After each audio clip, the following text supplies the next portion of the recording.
If you saw my video yesterday, then you know that I was trying to get enough sourdough starter to make my bread. And this is the line I had it at yesterday. And you can see this right here, but I did feed it like in the middle of the night. It's bubbling up pretty good. And I'm gonna wait a few more hours and then I'm gonna make this banana bread. I got everything out to make this bread, right? My line's way up here, so I have enough. First, I got out my big mixer. Okay, put your hair up out the way because I have a lot of it. Like, yeah. And a mixing bowl is get 2 cups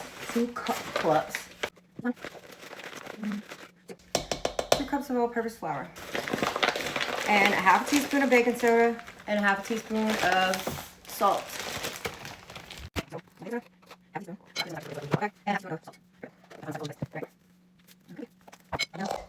We're just gonna mix that up.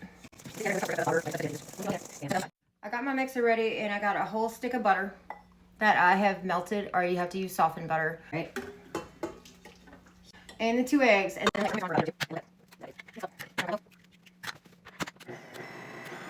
alright, since I got a phone call in the middle of that and I don't know what I was talking about, I had my eggs and my butter down in here. Turn this back on and I'm gonna drop a cup of sugar into this mixer. I'm gonna add a teaspoon of vanilla in there. Pure vanilla extract. I gotta add the bananas in here. It calls for 4 ripe bananas and I only have 3. You can freeze a whole banana like this. Like when these were starting to go bad, I froze them and they are perfect. You just pop them out of the freezer.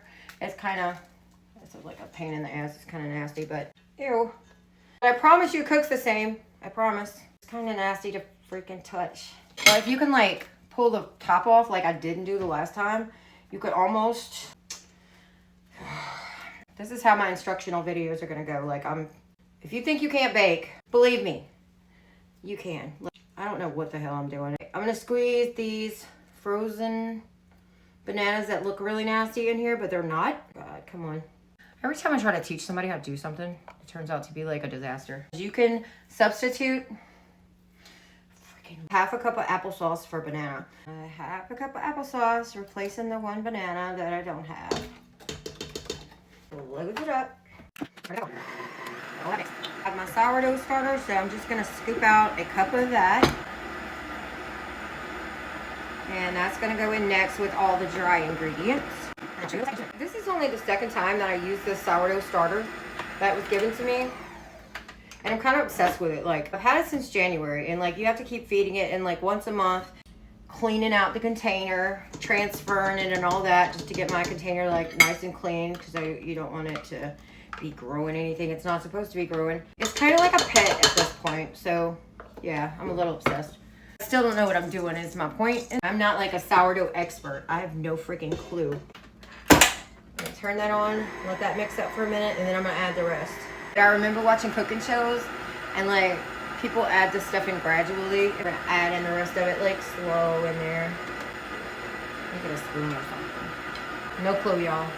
If you watch this video and get anything out of it, just get the ingredients, not the technique. Because I'm pretty sure this ain't how you do things. I bet you the bread's gonna taste good though. And clean up my mess while that happens. Because I made a big mess. I'm good at that. I got my oven preheated to 350. I'm about to show you what this looks like. Ugh. This thing has suction cups on the bottom. Like, it's not easy to move. How do you do it? This is only like the 4th time I've used this mixer. All right, that's how you do it, I guess. Take it off. All right, there you go. Let me move that to the side. Oh, literally. Son of a, you gotta slide it off the end, obviously. Okay, like this does not look like to me like it's a 9x5 pan, but I mean, I got the freaking tools out and shit, you know, like it's 9x5. I don't know, it doesn't look like it to me, but that's what they say you're supposed to put this in. It looks like way more batter than belongs in this little pan. And then dump this in there. Look at that. It smells so good, y'all. But like, I feel like it's gonna overflow once it gets in there. Maybe I guess since this is like a more dense bread, it's not gonna puff up like crazy. I'm totally convinced that this is going to overflow. I'm gonna put it on a pan just in case. Like I said, I'm not a bread expert. Last time I did this, I had like a little tiny pan on the side because I was nervous about it. This time I don't. Let's see what happens, or if I ruin my kitchen and ruin my oven. We got 25 minutes left, and that's what it looks like. That looks freaking good. And it's not overflowing like too much. So I guess it was the right pan. Anyway, I'm gonna show you when it's done and I slice it up. It's been an hour. It's so pretty. I don't know if it's right, but it's pretty.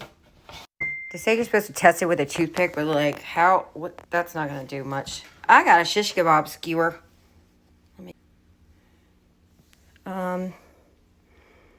Yeah, I'd say we're good. Now we're gonna let it sit for 10 minutes. It's been in the oven for an hour, y'all. It's all cooled off now. I took my spatula.